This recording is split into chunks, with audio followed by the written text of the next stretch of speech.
Come on, while you're still single, okay? But we're already legally married. David said, clearly troubled by Grace's tempting voice. But until the reception starts, you can still pretend to be single, right? Once everyone recognizes that you belong to Jessica, our relationship would technically be illegal. So, you're planning to break up with me once I'm married? Of course not. Grace's sly laughter echoed softly across the floor. It'll just be the start of a new kind of relationship, won't it? Yeah, I guess both you and I still need Jessica for now. Exactly. We need the CO to keep working hard and earning money. Almost as if waiting for those words, the two of them reached for each other, tangled in an embrace. It is with great regret that we must announce our divorce at this reception. Hey, you are carrying your joke a bit too far. When I turned on my phone, there it was.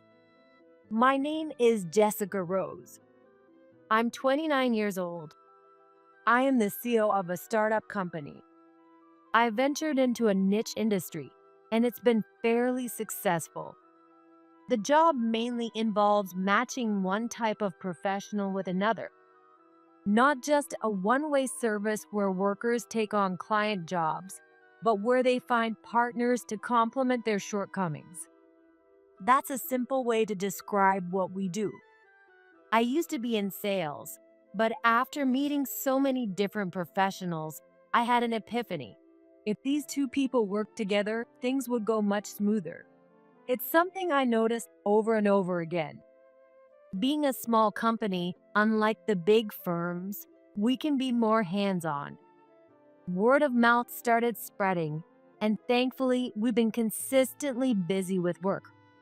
It was 4 years ago, when I was 26, that I decided to leave the trading company I worked for and start my own business.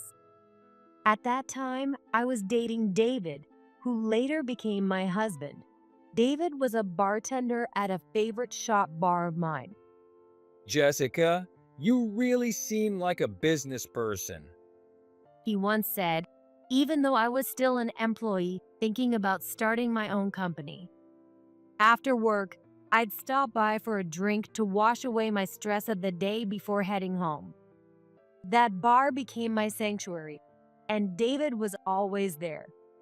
At the time, my job kept me so busy that I barely had any time for anything else. I stumbled upon that small bar one day, liked the vibe, and it became part of my regular route home. Here's your cocktail for today, Jessica. At first, I drank the standard cocktails, but one day, out of the blue, he made me an original cocktail. It was sweet, with a slight bitterness, reflecting exactly how exhausted I felt back then. That moment brought us closer, and it didn't take long for us to become a couple. David was also a big part of why I decided to start my own business. I'm just a hired bartender now, but I plan to open my own place someday. David's dream of having his own bar eventually became my dream too. So, I quit my job after 4 years and launched my business. I want to support you, Jessica. David said when he proposed, and I accepted. We decided to wait before having our wedding ceremony. We got legally married first and started living together. I've decided to go independent, just like you, Jessica. As soon as we moved in together, David said, But I need a little help getting started. Could you lend me some money, please? it was obviously about money. The company I worked for was a large corporation with high salaries and bonuses, and I had a lot of allowances due to my good sales performance. I also had substantial savings since I started investing while I was still a student. To start my business, I only needed a computer and some office equipment. I decided to set up my office at home, so there was no need for additional rent. It could be started with just a minimal cost. Starting a bar, however, was a different story. It required much more money.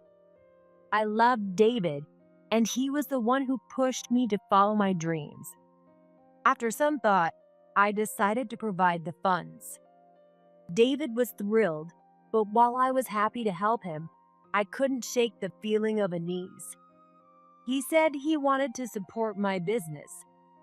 That's what he said when we got married, but as soon as we did, David started depending on me instead, and I couldn't help but feel a little disappointed.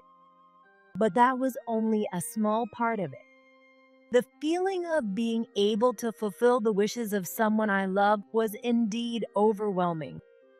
I think the joy outweighed everything else, though I still carry a slight pain in my heart. Aside from David, there was one other person I told about my plan to start my business. My best friend, Grace. Grace and I started at the company together. I graduated from a 4-year university and joined the sales department, while Grace, who graduated from a 2-year community college, was placed in reception. We first met during the initial training program, which was the same for everyone, regardless of department. We happened to sit next to each other, and since we were both women, it was easy to start chatting. Grace was a strikingly beautiful woman with a certain magnetic charm that drew people to her. We naturally hit it off, and before I knew it, we were sharing everything with each other. It's strange how two people so different could become such close friends, but I guess that's just how human relationships work sometimes. I came to this company to find my husband. It's a big company, so there should be plenty of elites, right? Grace used to say this jokingly, but deep down, she was serious. I don't want to be working hard even after getting married. I'm definitely going to marry someone who can let me live a luxurious life as a stay-at-home wife. She always said that. So when I told her I was going to start my own business, she was genuinely surprised and worried. Are you serious? Aren't you scared? Well, it's not like I'm not scared. Right. You're leaving a stable job to walk down an uncertain path. We both worked for a trading company that was considered pretty large. The work was tough, but the allowances and benefits were solid. Even if you got married and had kids, the company offered maternity and parental leave, making it easier for women to continue working. It feels like a waste to quit before getting those benefits. If it were me, I would never leave. Grace's eyes seemed to hold a hint of pity as she looked at me. I regretted telling her about my plans. I should have known that Grace and I were different. From her perspective, a woman like me who would choose a path that involved hardship must have seemed unbelievable. No matter how close you are, there are things you can't understand about each other.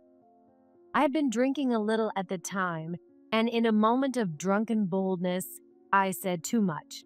Looking back, I realized I should have chosen my confidence more carefully. Later, when I had actually left my jobs and my business started taking off, Grace seemed to have completely forgotten what she had said and came to me with this. Can I help out at your company, Jessica? Apparently, the guy she had her eye on at work got engaged to another woman. There's no hope for me staying at this company. And honestly, I'd rather do meaningful work with you, Jessica, than be just another cog in a big machine. My best friend Grace had already quit her jobs with that intention, and I reluctantly agreed to take her in. I was just reaching the point where I couldn't handle everything on my own and needed to bring on more help, so I figured it wouldn't be so bad to work with someone I already knew well. I did think she was being a bit opportunistic, but I understood it as Grace making a realistic decision. 2 years have passed since Grace joined my company, and now we have 10 employees. The workload keeps increasing. To be honest, Grace isn't exactly a powerhouse when it comes to work, but her people skills make her a valuable buffer in the office, and for that, I'm grateful. She often relays things to me that others might find hard to say directly, acting almost like a white figure in the company, which has been helpful in many situations. Meanwhile, although my company is growing steadily, David's bar hasn't taken off as well. I'm sorry, but could you hold on a bit longer? More often than not, I find myself covering the rent and expenses for his bar. Maybe you should consider changing your business strategy. I suggested, though I wasn't sure if it was my place to say, and that seemed to irritate David. Yeah, you're right. You're the one with the business acumen, unlike me. Sorry for being such a useless husband. With that, David slammed the door and headed to his bar. Lately, we've been having more and more of these little arguments. Do you think this might be the end of us? I couldn't help but voice my worry to Grace. Are you thinking about getting a divorce? Grace asked me bluntly. I don't want to split up, but I don't know how David feels. And maybe, almost as if confessing, I finally voiced a suspicion I had been keeping inside. Maybe what? Maybe David has another woman. I had started noticing things a while ago. Our work schedules don't align, so David and I have different routines. I work from early morning to late afternoon, but my schedule can vary since I do both remote work and go out for meetings. David works evenings to late at night at the bar. We try to find time to spend together as a couple, but the mismatch in our schedules makes it difficult. Is it not going well? I answered just as honestly. I don't know. We usually talked when we saw each other, but that was about it. How many years have you been married? 3 years. Maybe it's just that phase. I feel like I've heard about this before. It's true that the excitement from when we were newlyweds is already gone. They say that once you become family, it's different from being lovers. I couldn't help but feel a bit sad as I found myself agreeing with everything Grace was saying. So, Jessica, what do you want to do?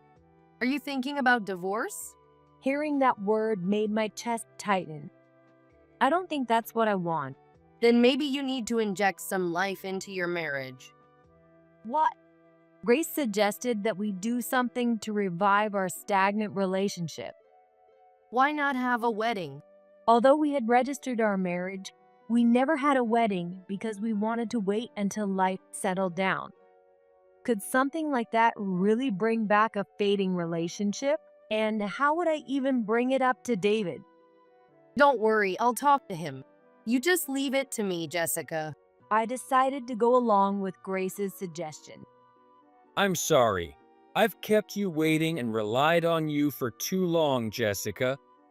David said this while holding me tightly. Grace scolded me. She said she wouldn't forgive me if I made her best friend cry. It seemed that Grace had managed to talk to David about it. How about we have a wedding? And so, in our 3rd year of marriage, we ended up having a wedding and reception. It was unexpected, but as I prepared for the ceremony, I realized I was getting excited. What was this feeling? Was it the excitement of a bride? The feeling of stepping forward as a married couple with the one I love? Even though we had been legally married for 3 years, it felt strangely new. Maybe ceremonies and events have the power to uplift people's spirits. And then my wedding day came. The venue was a famous hotel with a chapel.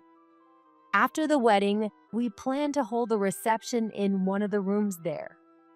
We invited our families, friends, and colleagues, making it a proper wedding. We exchanged vows in the chapel, pledging eternal love, and the wedding went off without a hitch. After the ceremony, we took some commemorative photos and had a short break before the reception. I pressed my flushed cheeks, still buzzing with the excitement of being a bride, as I returned to the waiting room. Just as I was about to turn the doorknob, I realized something was off. This wasn't the bride's room. It was the groom's, David's room. Maybe I got the rooms mixed up in all the excitement. As I reached for the door, I suddenly felt a strong urge to check on David. Maybe he was feeling just as nervous and excited as I was. Without thinking, I gently and quietly opened the door a crack, intending to call out to him, but I stopped in my tracks. I heard a woman's voice coming from inside. Not just any voice, but a voice I knew very well. Normally, it wouldn't be strange to hear these two talking, but today was our wedding day, and it was the voice of one who should not be in the groom's waiting room. A wave of dread washed over me. Instinctively, I pulled out my phone from the pocket of my dress and switched to recording mode. If I slipped it through the crack in the door, I might be able to capture what was happening inside. Even if I couldn't get a clear video, at least I could record the audio. I pressed my ear against the door to listen. You were amazing, darling. Did you fall in love with me again? Of course. It sounds like an appropriate conversation for two people in this room, if this is the groom and the bride. But here I was, the bride, standing outside, listening to them. The conversation continued, full of sweet, flirtatious banter. Why on earth were these two talking like this? Maybe because the excitement of my wedding day had suddenly vanished. I found myself disturbingly calm in this situation. Normally, I'd expect to be furious and storm into the room, but instead, I was collecting evidence like a spy, keeping my presence hidden. Hey, let's do it. Grace's voice dripped with a clingy tone, and as she seemed to ask David for something. Come on, Grace. This is really risky. David said, trying to sound like he was holding her back, but there was a hint in his voice that he wanted the same thing. It's okay, right? You're still technically single, aren't you? But we're already married. David replied, sounding a bit troubled by Grace's advances. But until the reception starts, you can still act single, right? Once everyone recognizes you as Jessica's, our relationship would be illegal. So, are you planning to break up with me once I'm married? Of course not. Grace's sly laughter slithered across the floor. It'll just be the start of a new kind of relationship, right?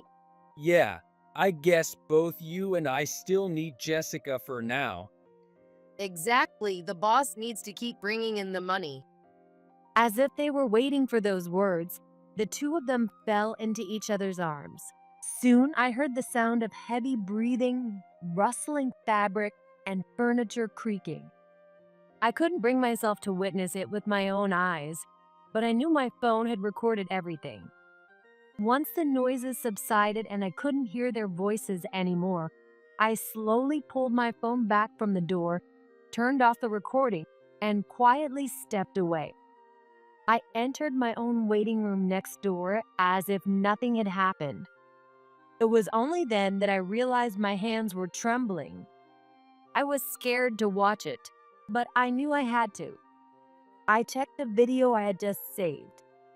It's clearer than I expected, I muttered, my voice sounding like it was echoing from the depths of hell.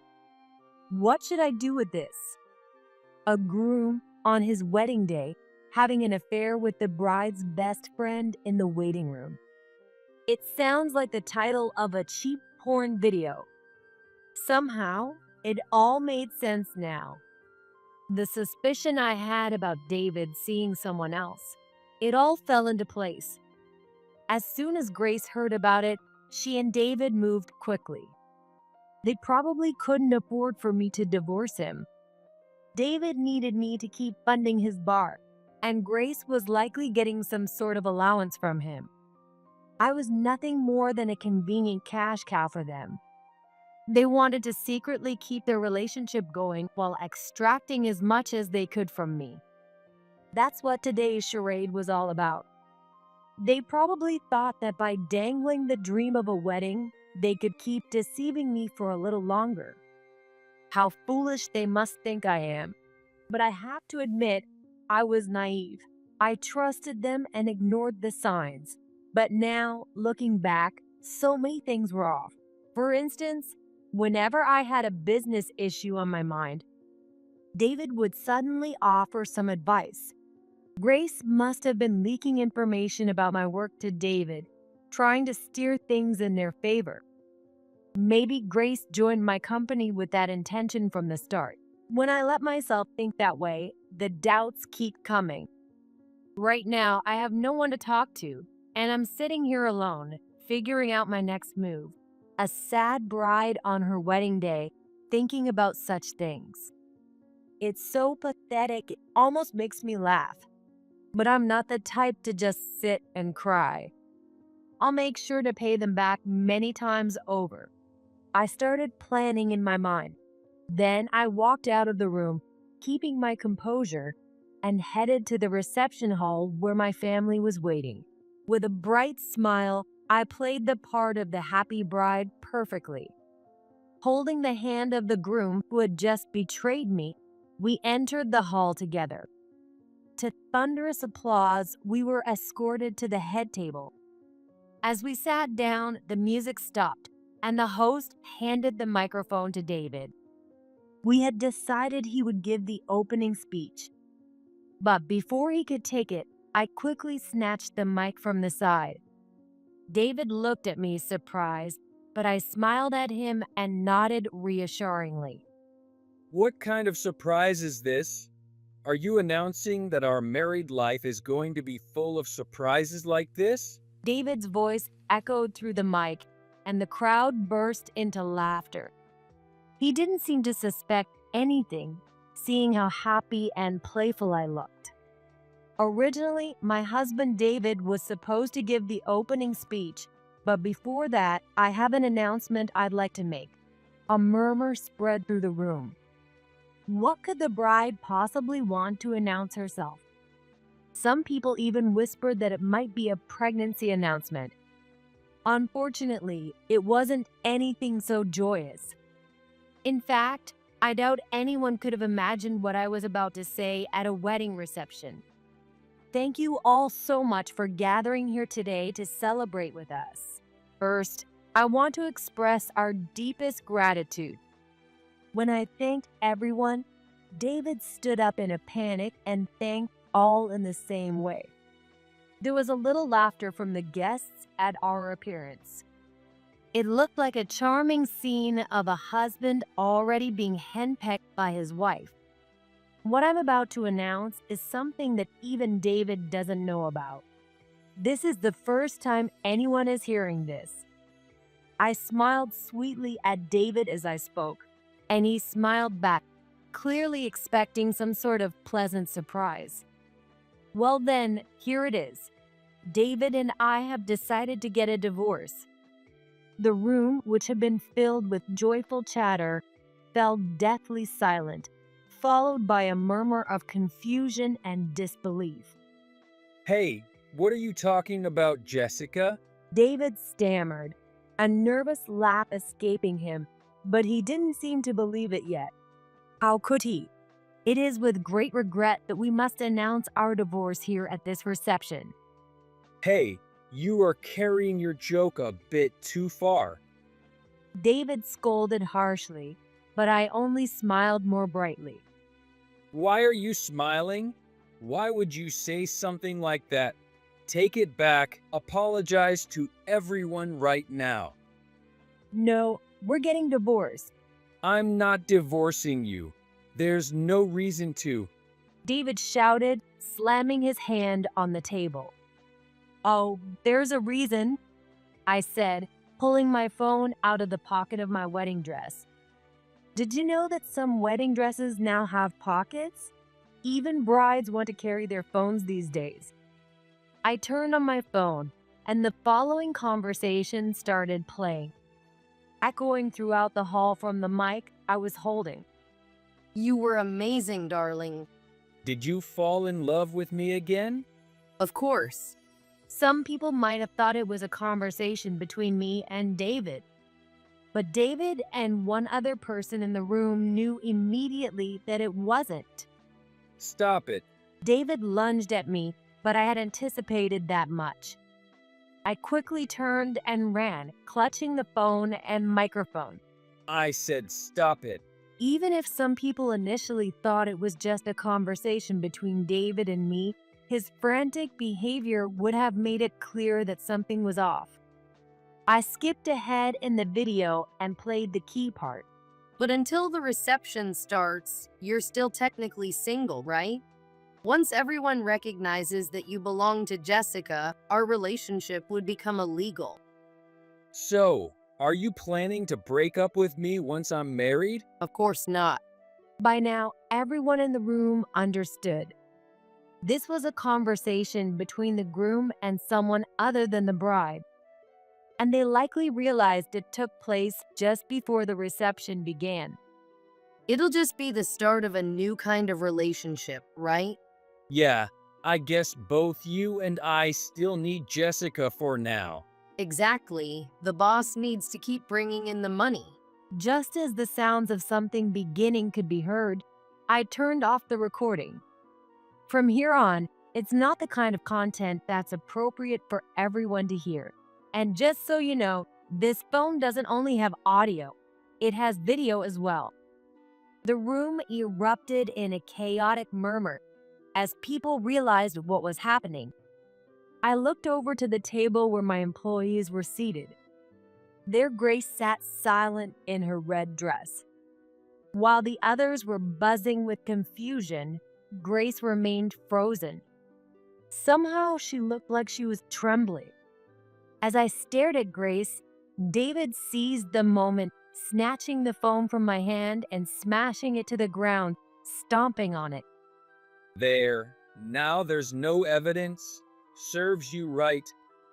David shouted, his voice tinged with madness as he stood there panting. Now there's no reason for our divorce. I'm not leaving you. His eyes were bloodshot. Too bad for you. Even if you've destroyed my phone, the data is backed up in the cloud. I can make as many copies as I need. At my words, David collapsed in defeat. It wasn't long before everyone knew who David's affair partner was. The employees recognized Grace's voice and demeanor. My family, who knew Grace well, were initially in disbelief when I told them, but their disbelief quickly turned to anger. David's parents, on the other hand, were so devastated that they practically begged for forgiveness at the reception. It was hard to watch, and I felt a twinge of guilt, but there was nothing I could do. Naturally, the reception was called off. I apologized to the guests many times, but no one blamed me. The groom engaged in an affair with his mistress right before the wedding reception. Everyone's judgment turned against David.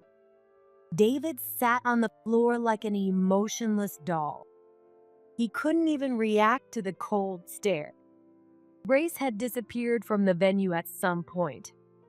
But no matter where she went, I would make sure to track her down. I whispered that to myself in my heart. Our divorce proceedings went smoothly. In his state, David had no grounds to argue. He had little to his name anyway. Despite calling it his bar, it was really just a name.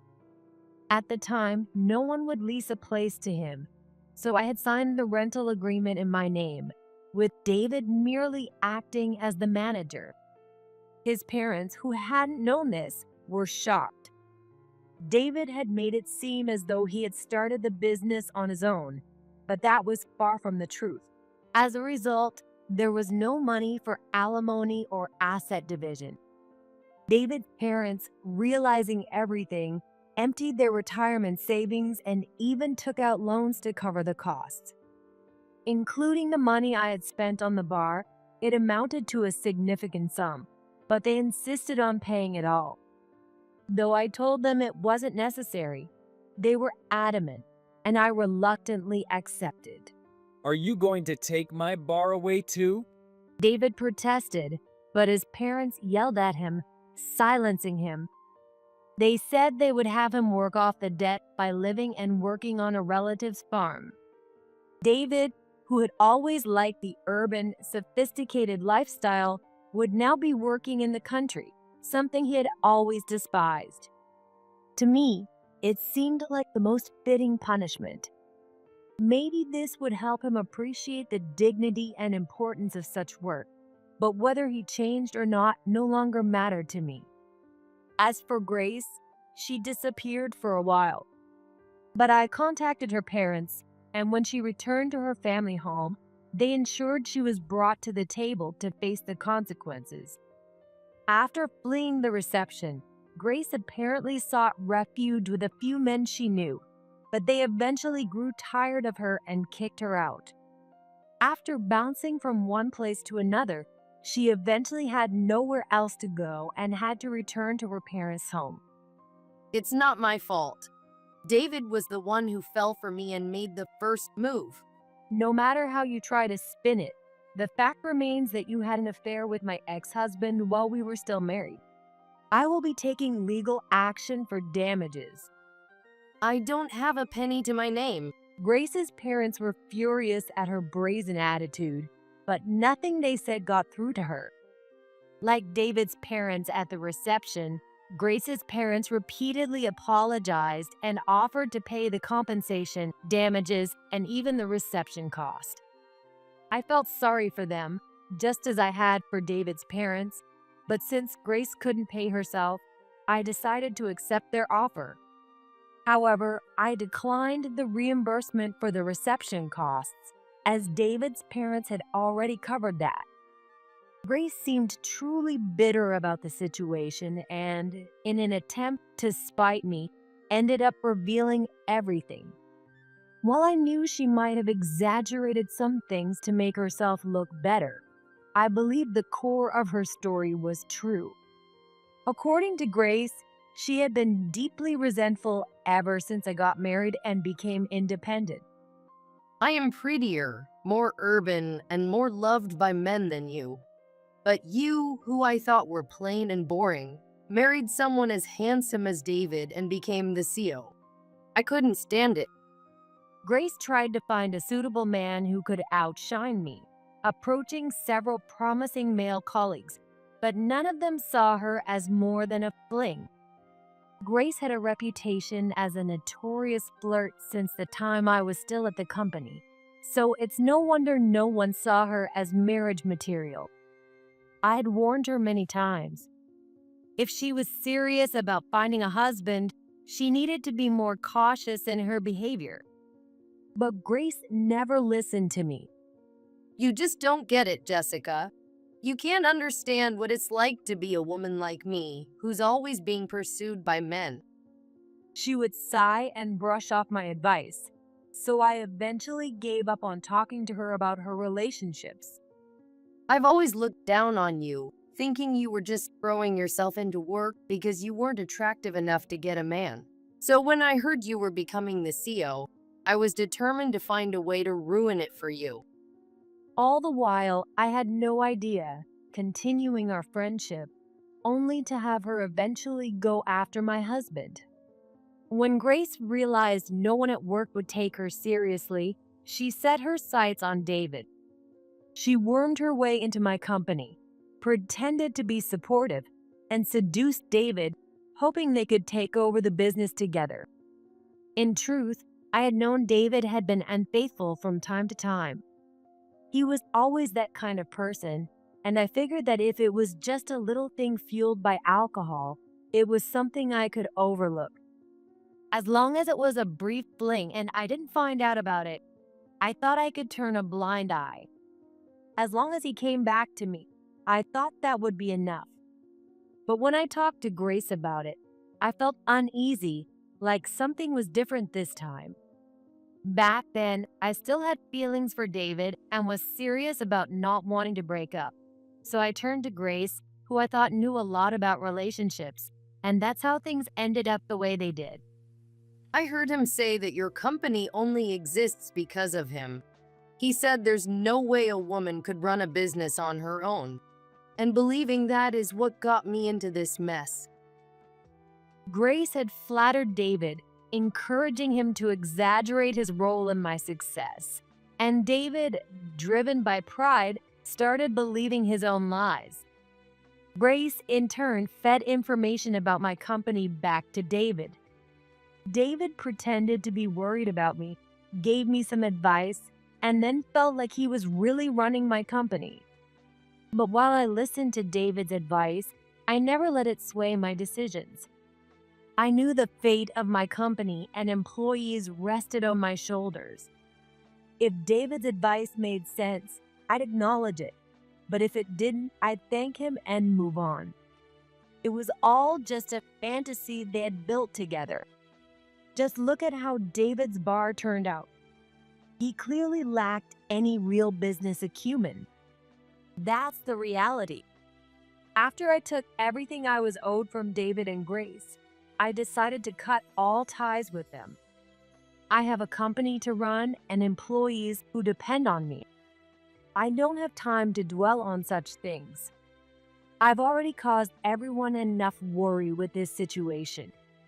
Of course, word about the two of them still reaches me from time to time. As for David, I've heard he's settled into working quietly on the farm. Whether he's lost the will to resist or perhaps found that he actually suits the work, I don't know. And I don't care. All I know is what his parents have reported to me. Perhaps they told me in the hope that I'd reconcile with a reformed David, but I only responded with, "Good to hear," and left it at that. Grace, on the other hand, was brought back home by her parents and was quiet for a while, but eventually ran away and is now missing. A friend once mentioned seeing someone who looked like her in the nightlife scene, but it could have been someone else. Whatever the case, what she's doing now is none of my concern. There was a time when it was really hard. Having something like that happen at the reception full of people, it was humiliating. Of course, as the victim, I was also subjected to prying eyes. Some men even approached me, thinking of me as the poor woman betrayed by her husband and best friend. But I brushed them all off and threw myself into my work. Now, I've regained my composure. My company is thriving. After going through such a tough time, I'm surrounded by people I can truly trust. When you're vulnerable, all sorts of opportunists come out of the woodwork. But thanks to them, I've managed to clear them out and rebuild a solid foundation. I'm not ready to love anyone again just yet, but maybe someday I'll find someone special. For now, the most important thing is to keep my emotions clear of love and friendship that might cloud my judgment. It was a tough lesson, but I've learned it well. I know that truly becoming happy is the best revenge against those two. I'll keep moving forward with my eyes set on that day. After all, it's when we overcome failures that we truly reveal our worth.